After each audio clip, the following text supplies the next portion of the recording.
तेरा सहारा, सारे संकट से हमको बचाना, तेरे हाथों में जीवन हमारा है, अपनी राहों पर हमको चलाना। सारी सृष्टि को तेरा सहारा, सारे संकट से हमको बचाना, तेरे हाथों में जीवन हमारा है, अपनी राहों पर हमको चलाना।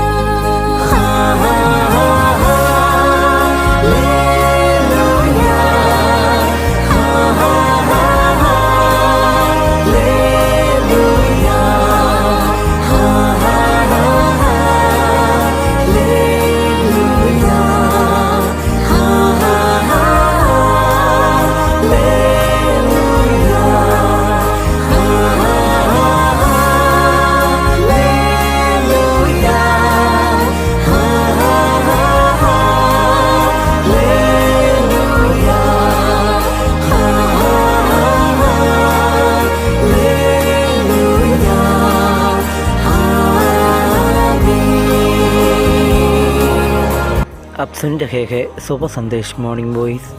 अब प्रभु का दास जोशी अब्राहम संसर्जन से बांटा जाएगा। परमेश्वर का नाम की महिमा हो आप सभी को, और एक बार जल्दी आने वाला प्रभु यीशु मसीह का पावन नाम में हमारा प्यार भरा नमस्कार। आइए आज का मनन के लिए हम लोग पढ़ेंगे इफिसियों का पत्री 4 अध्याय उसका 1 से 3 तक।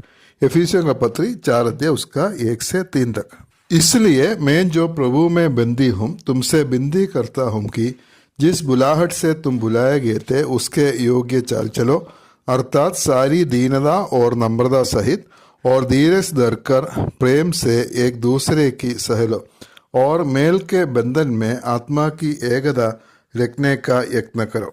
पिछले दिनों में हम लोग देख रहे थे 4 अध्याय का 1 से 16 पद तक, और यहाँ का जो विषय है जो एकता के बारे में या एकता में चलने के बारे में हम लोग इधर देख सकता है।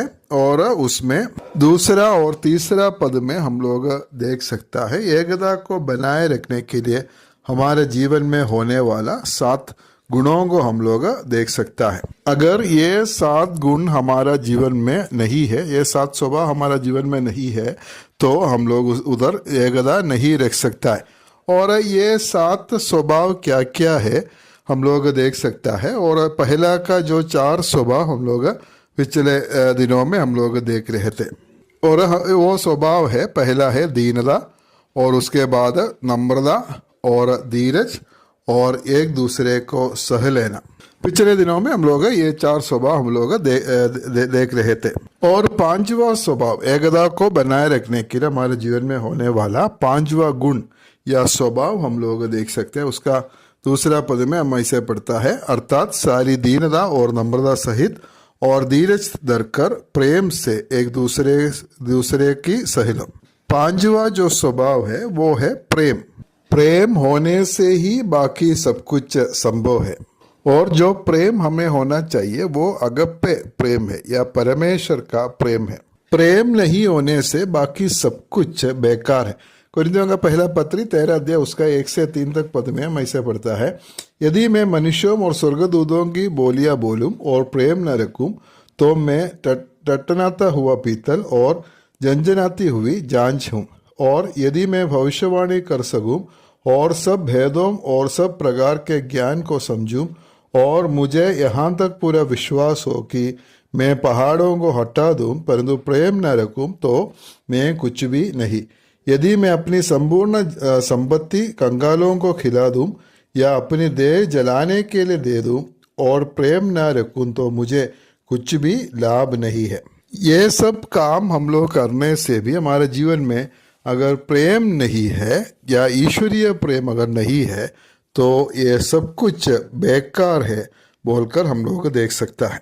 यूहन्ना का पहला पत्री उसका 4 अध्याय उसका 11 और 12 पद में हम लोग पढ़ते हैं, हे प्रियो, जब परमेश्वर ने हमसे ऐसा प्रेम किया तो हमको भी आपस में प्रेम रखना चाहिए। परमेश्वर को कभी किसी ने नहीं देखा। यदि हम आपस में प्रेम रखें तो परमेश्वर हम में बना रहता है और उसका प्रेम हम में सिद्ध हो गया है। उसका 8 पद में हम लोग देख सकता है परमेश्वर प्रेम है और प्रेम जो है हम परमेश्वर से हमें पाया है। परमेश्वर का प्रेम का जो विशेषता है अपने आप को देने वाला जो प्रेम है और हमारा कुछ भी योग्यता नहीं देखते हुए परमेश्वर हमसे प्रेम किया है। रोमियो का पत्री 5 अध्याय में हम लोग पढ़ता है, जब हम पापी ही थे तब मसीह हमारे लिए मरा, और इसी प्रकार परमेश्वर का प्रेम को परमेश्वर प्रकट किया है। और हम लोग पहला यूहन्ना 4 में पढ़ता है, अगर परमेश्वर ने हमसे ऐसा प्रेम किया तो हमको भी आपस में प्रेम रखना चाहिए। हमारा जीवन में होने वाला सबसे जो विशेष गुण है वो है प्रेम, और बाकी सारा गुण जो है और ये प्रेम से ही होता है। अगर हम आपस में प्रेम रखता है तो परमेश्वर हम में बना रहता है। और पहला यूहन्ना 4 अध्याय का उसका 20 पद में पढ़ता है, यदि कोई कहे मैं परमेश्वर से प्रेम रखता हूँ और अपने भाई से वैर रखे तो वो झूठा है, क्योंकि जो अपने भाई से जिसे उसने देखा है प्रेम नहीं रखता तो परमेश्वर से भी जिसे उसने नहीं देखा प्रेम नहीं रख सकता है। इधर हम लोग देख सकते हैं, कोई बोलता है मैं परमेश्वर से प्रेम रखता है लेकिन भाई से प्रेम नहीं रखता है तो वो झूठा है बोलकर हम लोग देख सकता है। अगर हम परमेश्वर से प्रेम रखता है तो हम जरूर हमारा भाइयों को भी हम लोग प्रेम करेगा।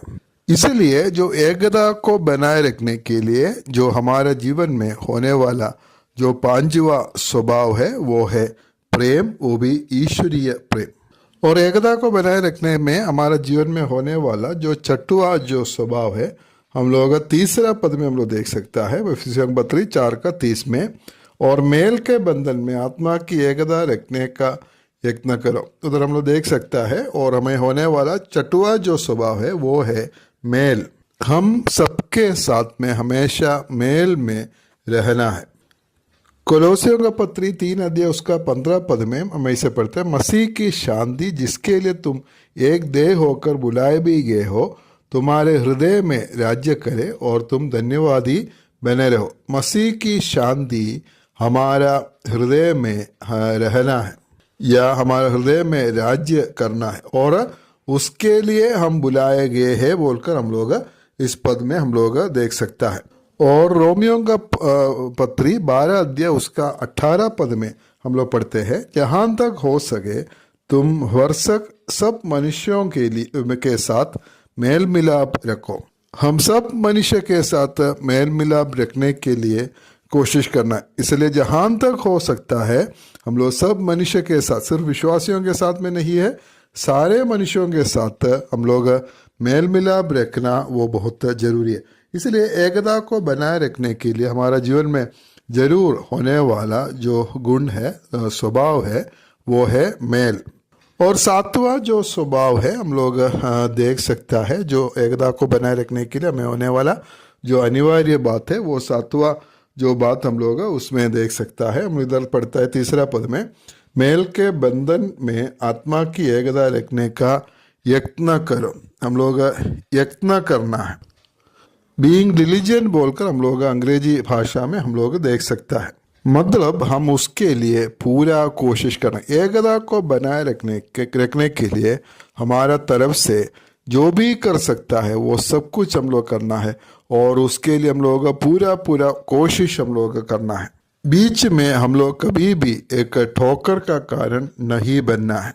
हर एक विश्वासी या हर एक व्यक्ति ऐसा निर्णय लेना है कि मेरे द्वारा एक समस्या जो है कलीसिया में नहीं होगा और उसके लिए मैं कारण नहीं होगा।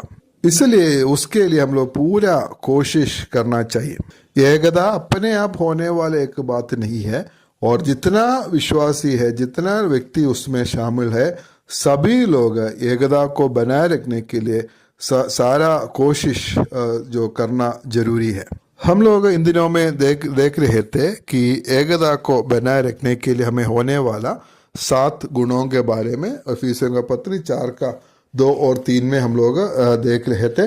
और वो 7 गुण है दीनता, नम्रता, धीरज, एक दूसरे को सह लेना, प्रेम, जो मेल, और उसके बाद में पूरा यत्न करना है। परमेश्वर हमें सहायता करे एकता को बनाए रखने के लिए, एकता में आगे बढ़ने के लिए प्रभु हम सभी को सहायता करे। परमेश्वर का नाम की महिमा हो।